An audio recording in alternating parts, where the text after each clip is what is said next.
Israeli हमले का तोड़, हमास का सुरक्षा कवच, वियतनाम युद्ध से ज्यादा खतरनाक, गाजा पट्टी की सीक्रेट सुरंग।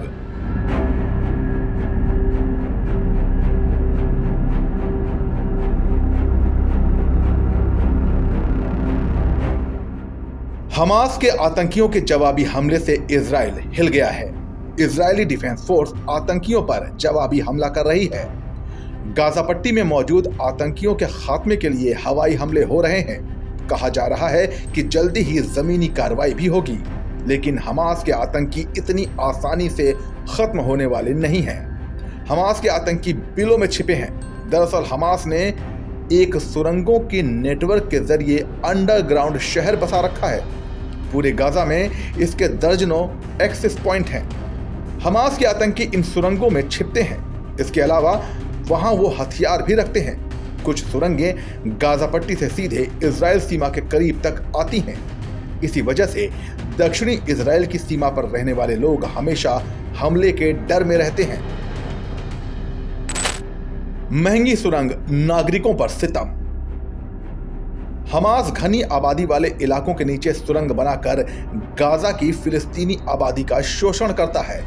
कई बार सुरंगें स्कूलों, मस्जिदों, अस्पतालों और अन्य नागरिक भवनों के बीच खुलती हैं। इजरायली डिफेंस फोर्स का कहना है कि वो आम नागरिकों पर हमला नहीं करते, इसी कारण हमास नागरिक क्षेत्रों में ये सुरंग बनाता है। हमास कई बार इन सुरंगों से घातक हमले करता है। 2014 में इसी सुरंग से हमला हुआ था, जिसमें एक हमास आतंकी को मार डाला गया था।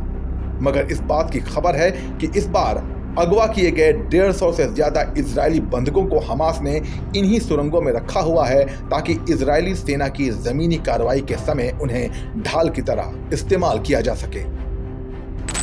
सुरंगों का खर्च कौन देता है? गाजा पट्टी में रहने वाले लोग बड़ी संख्या में गरीबी का जीवन जीते हैं। यहाँ लोगों के घर बने नहीं हैं, लेकिन हमास लाखों डॉलर इन सुरंगों को बनाने में लगाता है। आईडीएफ का कहना है कि हर महीने इजराइल से नागरिक परियोजनाओं के लिए निर्माण सामग्री भेजी जाती है, लेकिन इस सामग्री का इस्तेमाल हमास भी करता है। इजराइल हर साल सैकड़ों टन बजरी, लोहा, सीमेंट, लकड़ी और अन्य सामान गाजा पट्टी भेजता है। हमास इसके जरिए अस्पताल, स्कूल और घर बना सकता है, लेकिन वो इसका इस्तेमाल अंडरग्राउंड आतंकी शहर बनाने में करता है। सुरंगों को खोजना मुश्किल। आईडीएफ की ग्राउंड फोर्स कई बार इन सुरंगों को खोजती है। सुरंगें अच्छे से छिपी होती हैं, इसलिए इन्हें खोज पाना इतना आसान नहीं होता।